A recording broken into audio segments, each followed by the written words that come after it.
माऊली, आपण या कथेच्या सुरुवातीलाच असं म्हणालो होतो की या जगात जे काही सगळं घडतं ते विधिलिखितच असतं.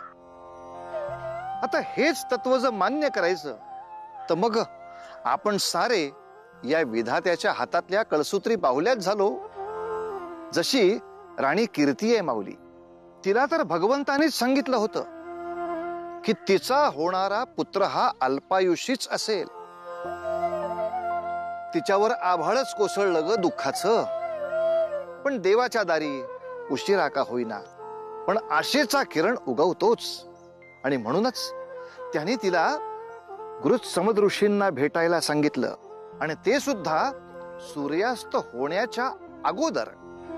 बघूया ही आई जिंकते का पराभूत होते.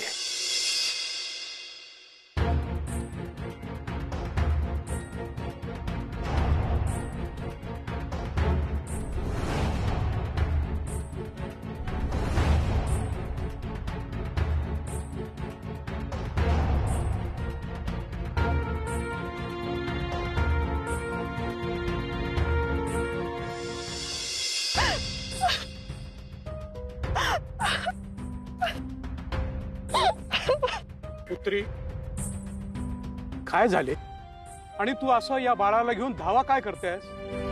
हे बाळ तर. होय गुरुवारी, हे अपत्य माझेच आहे. दुर्दैवाने त्याचा मृत्यू झाला आहे. परंतु परंतु श्री गणरायांनी मला दृष्टांत देऊन सांगितले आहे की सूर्यास्ताच्या आधी अरण्यात गुरुत्समद ऋषींना जाऊन भेट.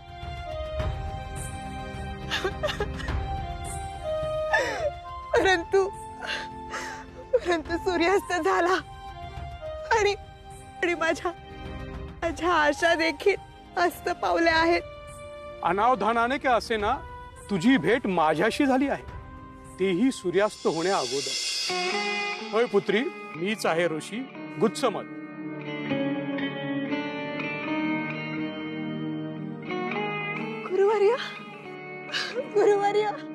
गुरुवर्य, मी काय करू की आपण प्रसन्न व्हाल? श्री गणरायांनी मला आपल्याकडे पाठवले आहे. आपण माझ्या पुत्राला पुनर्जीवित करून द्या. हवे तर माझ्या प्राणांचे हरण करा. पुत्री, उठ.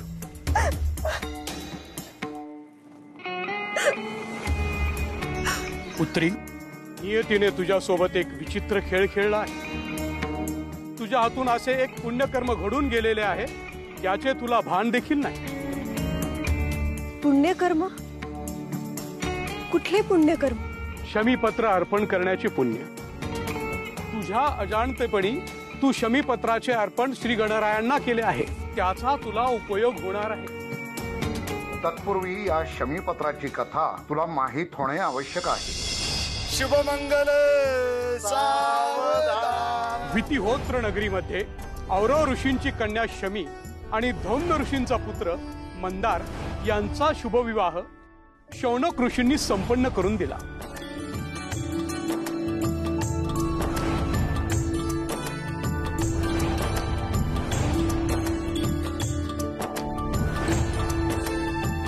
आयुष्यमान भव. गुरुवर्य भृषंडी ऋषी आज विवाहास उपस्थिती दर्शवू शकलेले नाही. दुसऱ्या दिनी येऊन ते तुम्हा दोघांना आशीर्वाद देतील. दुसऱ्या दिवशी ऋषी भृषंडींचे आगमन झाले.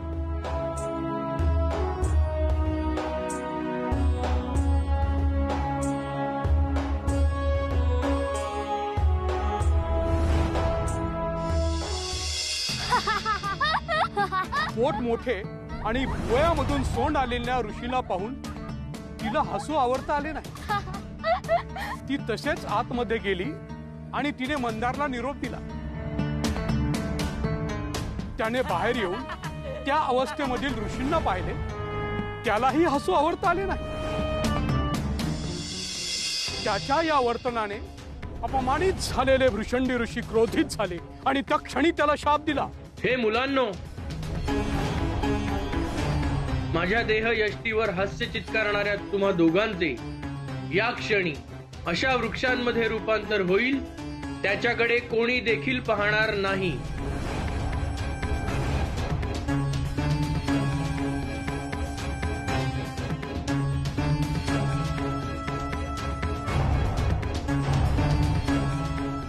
आणि बघता बघता शमी आणि मंदार या दोघांचेही वृक्षात रूपांतर होऊ लागले. सायंकाळ झाली पण अजूनही शमी आणि मंदार दिसले नाहीत म्हणून सर्वजण चिंतित झाले. शौनक ऋषींना अंतर्दृष्टीने हे सर्व समजले की मंदार आणि शमी यांच्या बाबतीत वृषिंड ऋषींनी काय केले. त्या दोन्ही वृक्षांना बघून औरव व धौम्य ऋषींनी असे ठरवले की श्री गजाननाची आराधना करायला हवी. ओम गंगणपतये नमः. ओम गंगणपतये नमः. ओम गंगणपतये नमः. एक तप पूर्ण झाल्यानंतर श्री गणेश प्रसन्न झाले. ओम गंगणपतये नमः. ओम गंगणपतये नमः. ओम गंग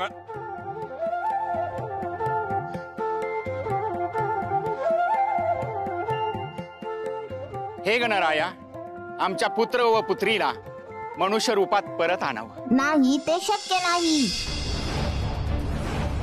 ज्या अर्थी माझा प्रिय शिष्य भृशुंडी ह्याने शाप दिला आहे निश्चितच तो विनाकारण नसेल. परंतु तुमचे तप व आराधना देखील स्तुत्य आणि आदरणीय आहे. आता याच वृक्षांना खूप जवळचे स्थान देतो आहे. आजपासून मी मंदार वृक्षाच्या मुळाजवळ राहीन आणि शमी व मंदार वृक्षाच्या खाली जो माझे पूजन करेल, दुर्वा शमीपत्र अर्पण करेल, त्यास वैभव प्राप्त होईल. त्याच्या सर्व मनोकामना पूर्ण करेन. पुत्री, शमीपत्राचे हे महात्म्य आहे कारण ते गणराय यांना प्रिय आहे. आता तू देखील श्री गणराय यांचे मनोभावे पूजन कर शमीपत्र अर्पण करून. ओम गण गणपतये नमः. ओम गण गणपतये नमः. ओम गण गणपतये नमः.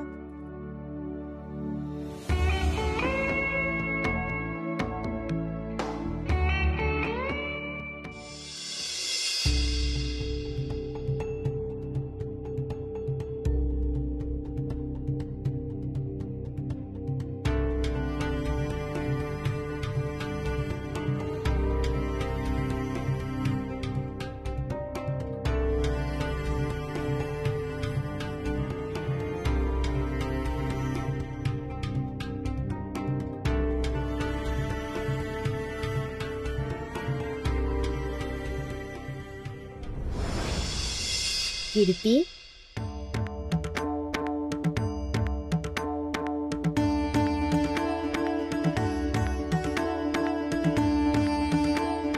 प्रभू, प्रभू आपण माझी प्रार्थना ऐकली. मनोभावे पूजन करून माझे स्मरण करणाऱ्या प्रत्येक भक्ताची साथ मी सदा ऐकत असतोच. तुझ्या भक्तीमध्ये कुठलाही वावगा स्वार्थ नाही आणि म्हणूनच तुझ्या भक्तीवर मी प्रसन्न झालो आहे. बोल, काय मागणे आहे तुझे? प्रभू, ज्या आईचा प्रत्येक क्षण आपल्या मुलासाठी त्याच्या आयुष्यासाठी तळमळत असेल तर तिला त्याच्या प्राणांशिवाय अधिक प्रिय ते काय असेल? आपण माझा पुत्र पुनर्जीवित करून द्यावा, पुनर्जीवित करून द्यावे प्रभू. जात्यस्य हि ध्रुवो मृत्यू. जिवंत व्यक्तीला मृत्यू अनुभवावाच लागतो. परंतु हे तुझ्या भक्तीचे व शमीपत्रांच्या महात्म्याचे व सामर्थ्याचे फलित आहे की तुझा पुत्र मृत्यूच्या द्वारातून पुन्हा जिवंत समोर येत आहे. तथास्तु.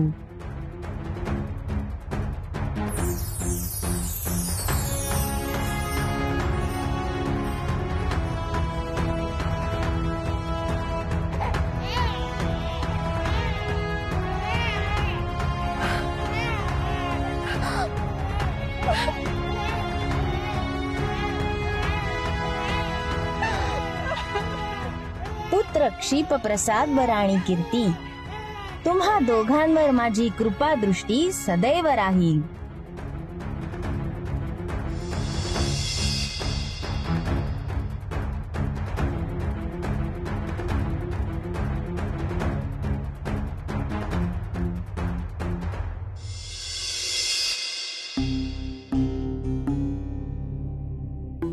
महाराज, आपल्याला कोणती चिंता सतावत आहे? कोणत्या गोष्टीचा आपण इतका त्रास करून घेत आहात? आता आम्हाला देखील काळजी वाटते आहे.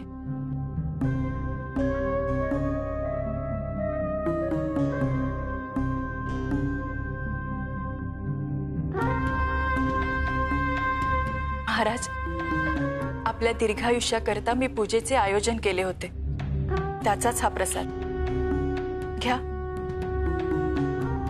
दीर्घायुष्य?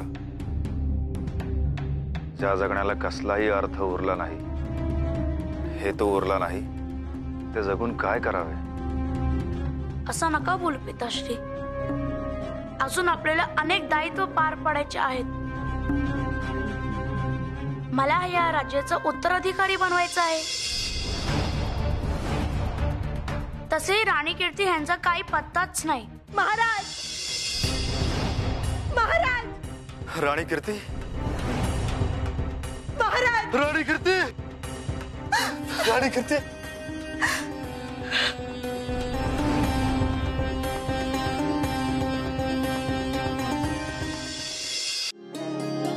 शिप्रप्रसाद, शिप्रप्रसाद,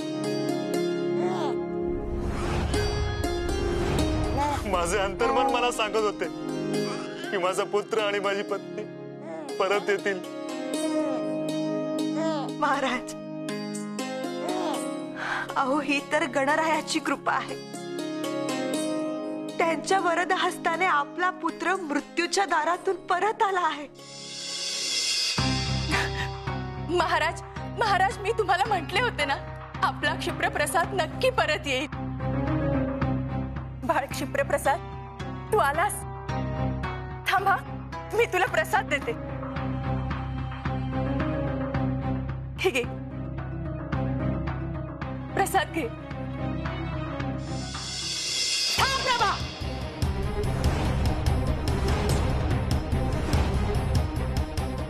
तुला हे कृत्य शोभत नाही.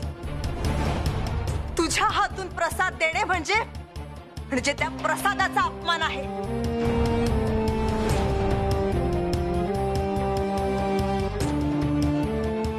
अगं कीर्ती, हे काय बोलते आहेस तू? वा, अगं अजून किती सोजवळपणाचा आव आणणारेस. विसरलीस? ह्याच हाताने तू खीर बनवली होतीस, ज्यात विष प्रयोग केला होतास, आणि त्यानेच माझा पुत्राचा जीव घेतला.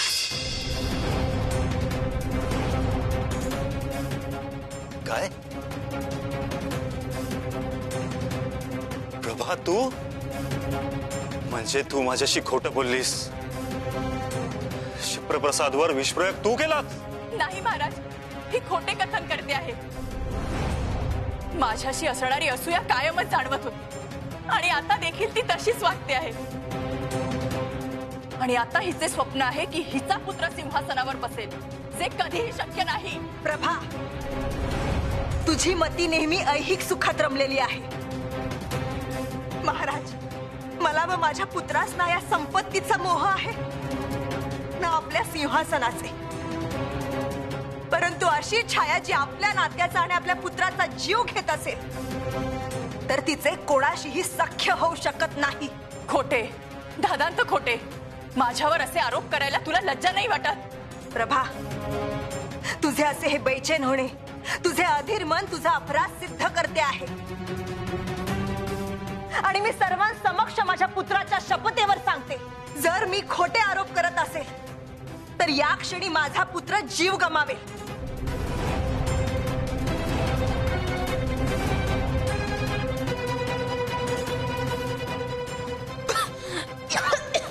पद्मनाभ, पुत्र पद्मनाभ, पद्मनाभ, पद्मनाभ, पद्मनाभ, पुत्र पद्मनाभ, पुत्र पद्मनाभ, तुला काय होते आहे? पद्मनाभ, पद्मनाभ, काय होतंय तुला? काय झाले? महाराज, असे अचानक काय झाले? पद्मनाभ, पद्मनाभ, अरे अरे, डोळे उघड बाळ. पद्मनाभ,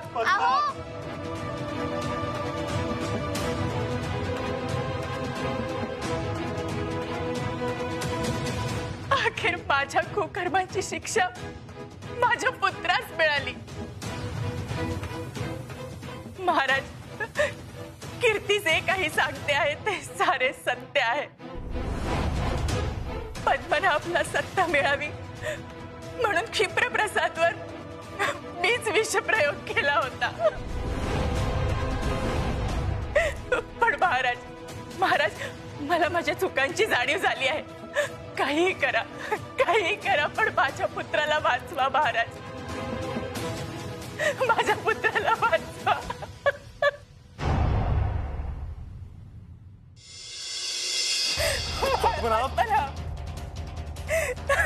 पद्मनाभ,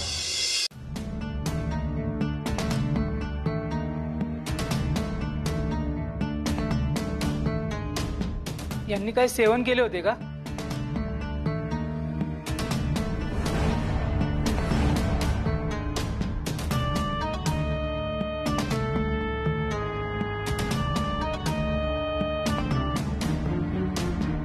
महाराज, काही काळजी नसावी, यांना शुद्धीत येण्यास काही काळ लागेल।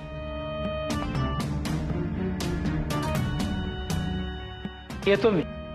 या।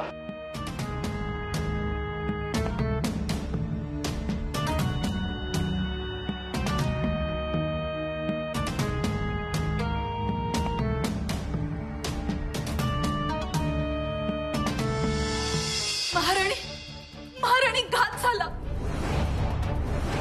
जे जिन्नस वापरून आपण प्रसाद तयार केला होता त्या गोणीमध्ये एक विषारी कीटक आढळलाय, जो त्याचे सेवन करेल त्याला बाधा होऊ शकते। महाराणी,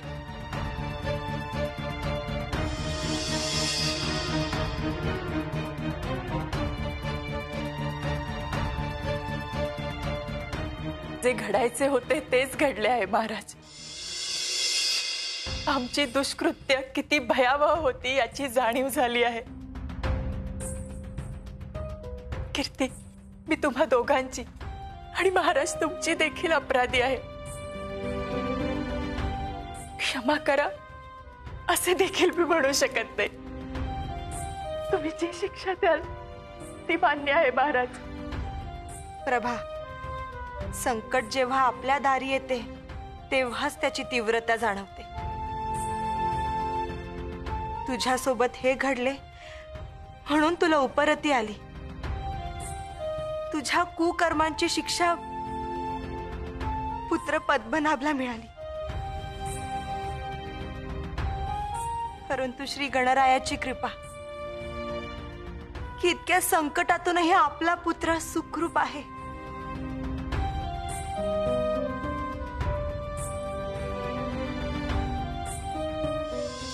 कैसे रचले त्यांनी डाव, चुकला या काळजाचा ठाव, पण तेच तरले ज्यांच्या मनी भाव सत्कर्माचा। महाराणी प्रभाला उपरती झाली, क्षिप्रप्रसादला राज्यपद मिळालं, तर मंडळी आपण देखील अशीच गणरायाची पूजा करा। नियमित शमीपत्र वाहून आपला देखील उद्धार झाल्याशिवाय राहणार नाही। श्रद्धा खलु परम साधनम। नमस्कार, भेटूया पुढल्या भागात। तोवर उतू नका, मातू नका, घेतला वसा टाकू नका।